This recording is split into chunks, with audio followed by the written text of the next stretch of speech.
Sí, Buen día a todos y todas, me llamo Desiree Esquivel y en esta entrevista para nuestro medio digital Ciencia del Sur conversaremos con la ministra de la Niñez y Adolescencia, Teresa Martínez, acerca de un tema urgente que es el alto nivel de abusos a niñas y adolescentes, propiamente traducido en embarazos. Buen día, ministra, ¿cómo está? muy buen día. Un saludo muy especial a todos y todas, y en particular teniendo en cuenta que el medio en el que está es un medio de relevancia científica, que siempre estamos reclamando ocupen los espacios a los efectos de certificar, garantizar y promover estas verdades que tanto nos interpelan. Gracias, ministra. Y bueno, les comento brevemente que hace algunos días las autoridades locales y el Fondo de Población de las Naciones Unidas, en Paraguay lanzaron una campaña para combatir el embarazo en niños y adolescentes en todo el país. Ñañangareco se llama el programa, esta iniciativa que significa en castellano Protejamos. De acuerdo a estadísticas oficiales, colocan justamente al Paraguay en el primer puesto en el Cono Sur en embarazo de niñas y adolescentes, y se tienen registrados como 282 nacimientos en niñas de entre 10 y 14 años en lo que va solamente de este año, y 7.593 nacimientos más en adolescentes entre 15 y 19 años. De acuerdo a estos datos, ¿verdad? El 80% de los casos de violencia y abuso sexual se dan justamente en el entorno familiar. Ministra, de acuerdo a estos datos bueno, acabo de compartir, ¿cómo se obtuvieron estos números? ¿Hay alguna posibilidad de que existan otros números debido a los subregistros de cifra que pueda ser mayor, ¿verdad? Debido a que no todos los casos se denuncian. Claro, en materia de denuncias siempre hay un subregistro, ¿verdad? Si nosotros decimos que hay unos números como más de 2.600 casos al año de abuso sexual, extrayendo eso de todas las denuncias que hay sobre hechos punibles contra menores de edad, ¿verdad? Contra niños, niñas y adolescentes, eh, que elevan los números mucho más, ¿verdad?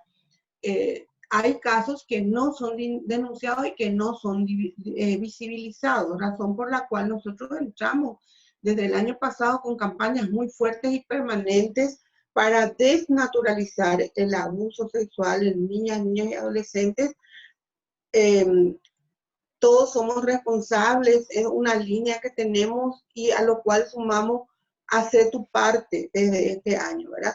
Porque si todos hiciéramos una parte de lo que podemos hacer, podemos combatir esto. Y eso se visibiliza, ¿verdad? Por de los números oficiales, los otros casos que no son denunciados, hay siempre, eso existe el subregistro.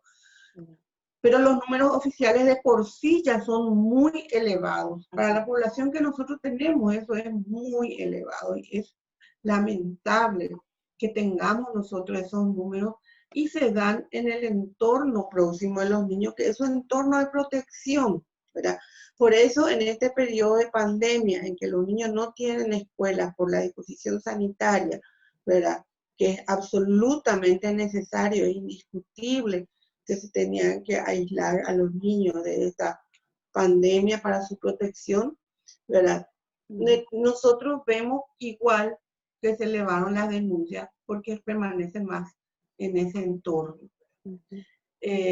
Pero hay algo también que señala un cambio, ¿verdad? Que quienes denuncian ahora, ¿verdad? Después de todas estas campañas vemos que la gente se involucra más, no miran las cosas como que ocurre en el vecino, el problema otro no es mi problema. El número mayor de denunciantes son las vecinas, los vecinos, ¿verdad? O sea, ya hay un involucramiento en las personas y eso es muy positivo porque la gente ya ve como algo malo, ¿verdad? Eso ahora con esta campaña Ñañangareco, ¿verdad? Que busca prevenir el embarazo de niñas y adolescentes, precisamente está sobre esa base de protección y de prevención, ¿verdad? La campaña tiene un eslogan que dice: toda niña embarazada es una niña abusada. Sí. O sea, es producto de un crimen. Nosotros necesitamos instalar eso y lo estamos logrando con mucho esfuerzo, pero la gente ya sabe que no es normal que una niña sea abusada, ya sea por su hermano, su primo, su tío, su papá, su padrastro, quien sea de ese entorno próximo, ¿verdad? No es que el adulto, por ser del entorno de la niña, tenga ese derecho, esa facultad. Es un crimen. Y es un crimen mucho más grave cuando se produce en ese entorno. Hay otros abusos, ¿verdad? Que se producen por fuera de ese entorno, pero son los menos, ¿verdad? No tenemos todavía registrado en los antecedentes policiales ni judiciales, salvo uno o dos casos, esos abusadores seriales de niños que vemos en las películas o en otros países. Pero nuestra realidad es muy fuerte dentro de ese entorno de protección que tienen que tener los niños. Por eso que también el círculo social dentro del que se desenvuelve el niño es muy importante que aparezca como protector. Claro, y bien, bueno, con el tema de la pandemia, bien dijo, ¿verdad? Que todos y todas se quedaron en casa y hubo un incremento de denuncias y abusos. Y podríamos decir en cuánto por ciento aumentó durante y solamente en esta pandemia a años anteriores, ministra. No puedo decirte el porcentaje exacto, ¿verdad? Pero, por ejemplo, en este mismo tiempo, en este mismo lapso del año pasado, eran menos las denuncias. Ponerle que tenemos 261 denuncias en un mes y el año pasado, en ese mismo lapso, era casi el mismo número. Pero si estas denuncias se producen en un estado de aislamiento donde el niño no va a la escuela, no se le ve, quiere decir que es mucho más lo que no se está denunciando. ¿Verdad? Porque cuando el niño sale de la casa, se le ve, se va a la escuela, se detecta más rápidamente estos casos. Y más allá de estos datos duros y reales, ¿verdad? Y teniendo en cuenta un poco los subregistros, ¿qué tipo de protección justamente reciben en la actualidad las niñas y adolescentes embarazadas, por ejemplo? Bueno, como hay una situación particularmente necesaria de atención a la salud, una atención integral, ¿verdad? Los casos que son detectados y llegan al servicio, ¿verdad? Reciben una atención especializada porque se instalaron en varios puntos del país las unidades de salud familiar con un énfasis en atención a adolescente embarazada, ¿verdad?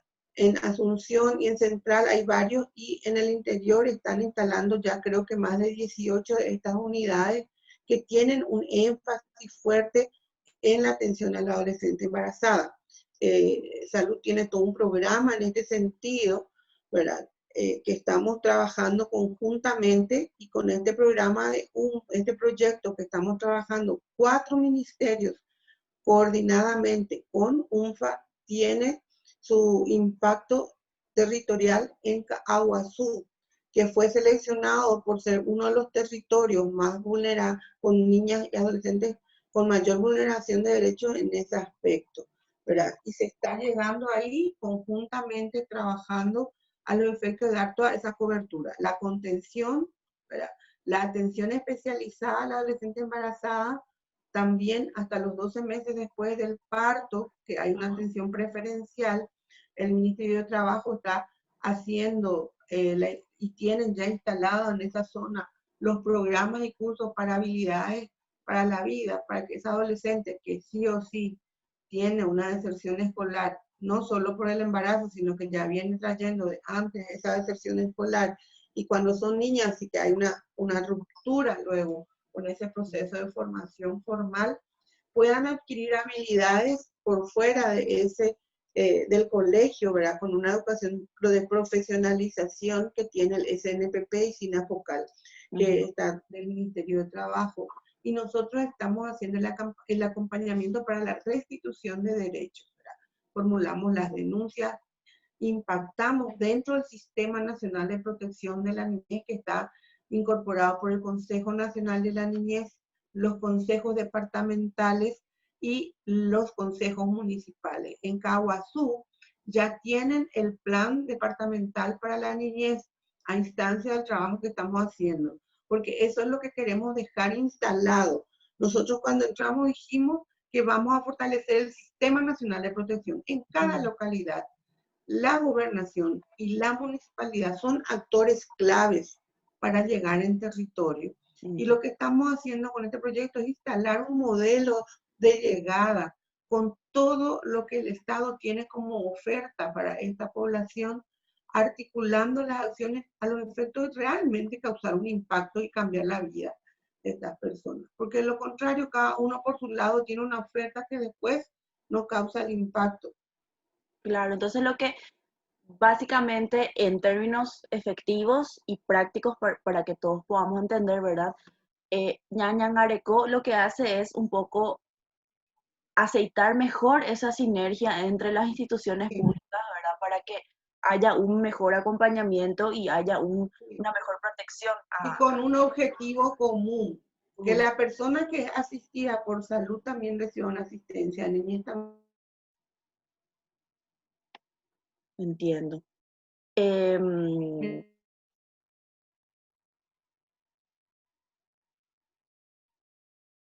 Estamos, ¿verdad? Con educación, necesitamos que esto ingrese, la educación sexual integral. Es absolutamente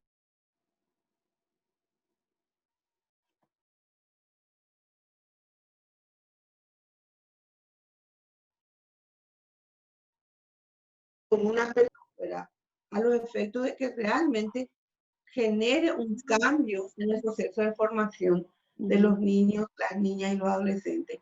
Y no es solamente a las niñas, ¿verdad? Sí. Es a los niños.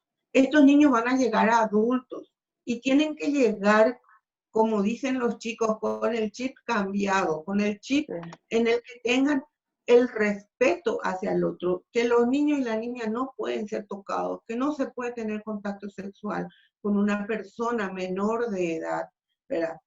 Y que eso es un crimen. Eso hay que entenderlo de una vez por todas. Desnaturalizarlo también. Desnaturalizar. Lo que se ve como algo natural, normal, que tiene que pasar nomás luego, ¿verdad? Es triste ver en la historia de estas niñas cuando te dicen, sí, le conté a mi mamá, pero mi mamá me dijo que eso le pasa nomás a las mujeres, que a ella le pasó también y que no tengo que contar, ¿verdad? O sea, eso de tomar que así nomás lo tiene que ser es horrible. Y si en la casa le dicen algo así, en la escuela le tenemos que decir lo contrario, para que pueda contar, denunciar y se le pueda proteger. Lo que buscamos es que no ocurra. Claro. Y justamente usted había dicho que es necesaria la educación sexual, ¿verdad? Con una base científica en la educación pública.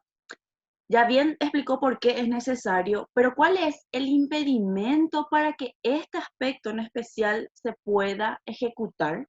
O sea, no se pueda ejecutar. ¿Cuál sería el impedimento? Y bueno, hay un movimiento también de las asociaciones de padres de algunos colegios, hay grupos de padres que se oponen, ¿verdad? Porque yo creo que hay una mezcla de ideología y de religión en el proceso, y esto no debe ser así. Esto es algo que se tiene que ver desde la ciencia, ¿verdad? Los niños y desde el derecho de los niños, niñas y adolescentes de tener información veraz, científica, que les sirva como herramienta al momento en que ellos tomen algunas decisiones y que también les sirvan como herramienta para identificar cuando alguien pretende abusar de ellos. Pero por sobre todas las cosas, ir cambiando estas pautas de crianza y que de aquí a 15 años los niños que ahora están yendo a la escuela y sean adultos sepan que no se puede tocar, que no es normal, que es un crimen tocar a una niña, a un niño, a un adolescente para tener contacto sexual con ellos. Muchos padres dicen que enseñar educación sexual puede adelantar el proceso, el líbido de los niños, despertar el líbido, ¿verdad? Eso es totalmente falso, ¿verdad? Yo digo, permitan que la educación lo hagan los médicos, que vayan a la escuela o que vayan, pero las profesoras están capacitadas para seguir un método de enseñanza conforme a la evolución del niño, de la niña, ¿verdad? Eso es algo que se tiene que hacer sistémicamente en un proceso desde que se inicia. No es enseñar o despertar el libido sexual en los niños. Yo les digo a los papás que aplauden, porque dentro de la inocencia los niños ven telenovelas todo el día, que tienen actos sexuales muy fuertes en horas no permitidas. Los bailes eróticos de reggaetón, que todo el mundo aplaude, esos bailes hasta abajo, hasta arriba, a mover la cola. Esas sí son cuestiones que pueden despertar tal vez el libido porque erotiza la imagen del niño, ¿verdad? De la niña. De la niña. Sí,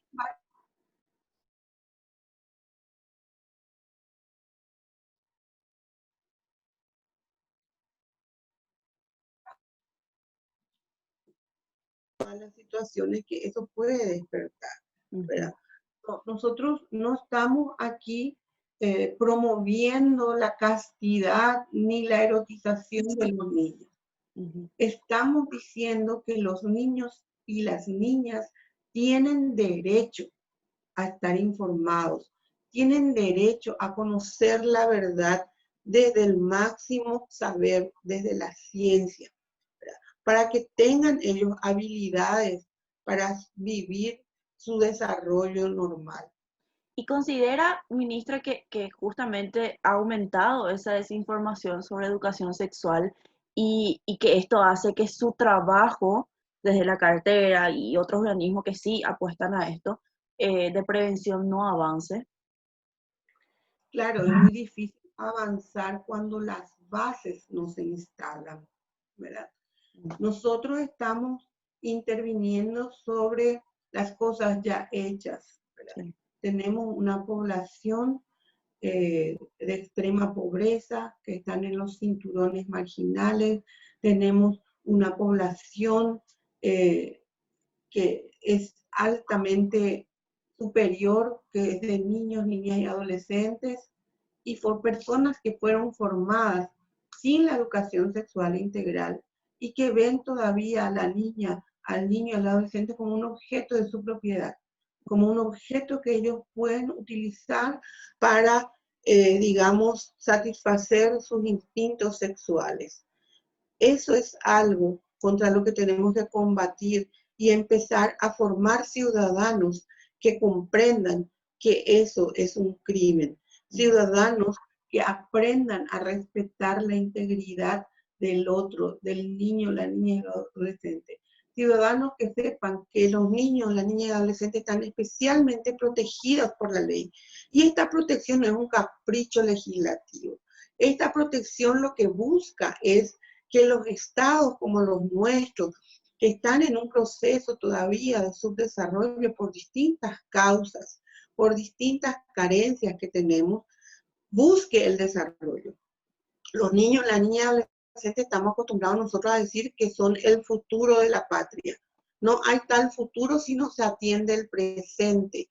Es el bono demográfico que si cuidamos y protegemos puede hacer que este país despegue, porque vamos a tener ciudadanas formadas con habilidades para la vida, que puedan producir, que puedan incorporarse a la cadena de producción del país, que puedan aportar al fisco y que levante este país. Si nosotros no hacemos eso, vamos a seguir teniendo una gran carga social de personas que hay que subsidiar en el futuro, que van a ser una carga social porque no van a tener cómo desarrollarse, porque no van a tener habilidades para entrar a un sistema de empleo formal y no van a poder, por sobre todas las cosas, emprender actividades económicas, ¿verdad?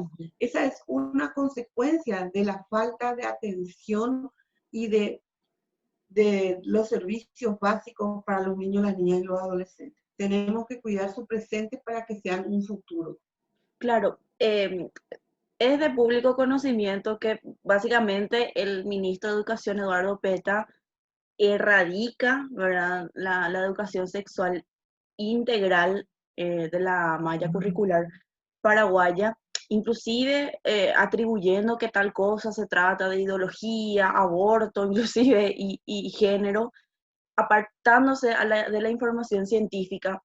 ¿Cómo se piensa integrar a esta cartera en la campaña Ñañangareco si están con esa visión?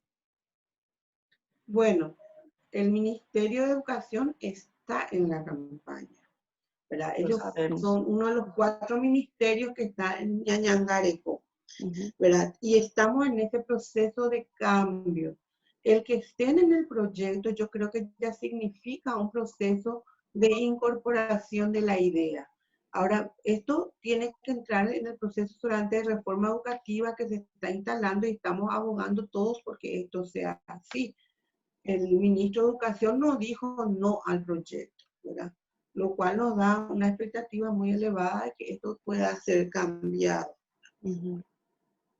Entiendo. Es la línea del gobierno, todo el gobierno es pro vida. Los parlamentarios se declararon pro vida y eso tiene que ser así porque es la ley de nuestro país, la constitución protege a los niños, a las niñas y a los adolescentes de la concepción. Pero lo que queremos con esto es cuidar, prevenir los embarazos. Acá no se habla de aborto, de cortar los procesos de vida, absolutamente nada, ¿verdad?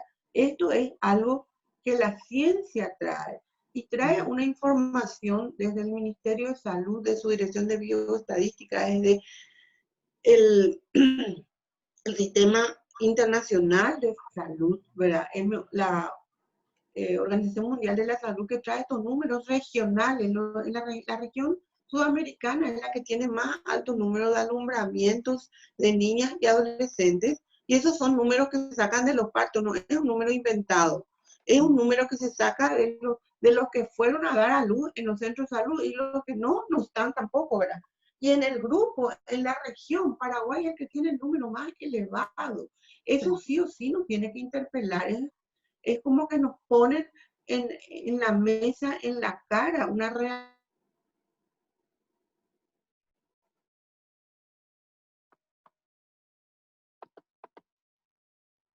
que siga ocurriendo, ¿verdad? Si es que Claro. realmente queremos promover la defensa de los derechos de los niños. Y por último, ministra, agradeciendo también su tiempo, ¿verdad? ¿Existen dos visiones diferentes sobre la educación sexual hoy en el gobierno de Paraguay? Lo digo por la postura abiertamente prociencia que tiene su cartera, por llamarlo de alguna forma, ¿verdad? De niñez y adolescencia, versus la visión un poco más religiosa, un poco más conservadora que posee el MEC. Usted también había dicho que hay, bueno, que separar la ideología y la religión de la Sí, educación sexual basada en ciencia. ¿A qué se refiere con absolutamente. eso? O sea, ¿cree que Es hay dos absolutamente visiones necesario. diferentes? Sí, de hecho que esa es la naturaleza de la democracia, ¿verdad? Vivir eh, en un proceso de, digamos, ideas diferentes, pero que tenemos que saber convivir con todas las ideas, pero al momento que el gobierno tiene que decidir por los derechos, ¿verdad? Entonces, cuando hay una mezcla ideológica y religiosa, nunca vamos a estar de acuerdo, porque se tienen pensamientos radicalizados, ¿verdad?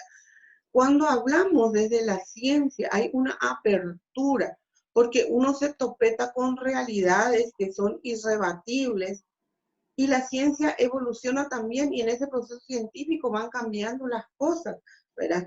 Nada es estático, pero necesitamos absolutamente nosotros como país, necesitamos tomar decisiones hacia la verdad absoluta, ¿verdad? Porque nosotros necesitamos y tenemos la obligación de preservar y proteger los derechos de los niños, niñas y adolescentes. Y uno de sus derechos fundamentales es la educación integral, la educación sexual integral, que es un derecho que nosotros tenemos que proteger. Y mi cartera como ente rector de los derechos del niño, que también tiene un eje de ejecución de políticas públicas, no puede hacer otra cosa más que levantar la bandera de los derechos de los niños y ir promoviendo e ir incidiendo para que los niños reciban la educación que tienen que recibir. Vemos con satisfacción que el Ministerio de Educación está en este proyecto, vemos con satisfacción que está avanzando el proceso de reforma de educación y vamos a seguir sosteniendo que los niños, las niñas y los adolescentes tienen derecho a conocer a través de la ciencia la verdad sobre su evolución. Muchísimas gracias, ministra, por esta entrevista ahora concedida a nuestro medio. Y bueno, estaremos acompañando de cerca esta campaña, cómo irá evolucionando y llegando a todo el país. Ya sabemos que el primer departamento es Caguazú por el alto índice de abusos registrados en la zona. Entonces eso se va a ir expandiendo. Muchas gracias, ministra, otra vez. A usted, gracias también por ocuparse del tema.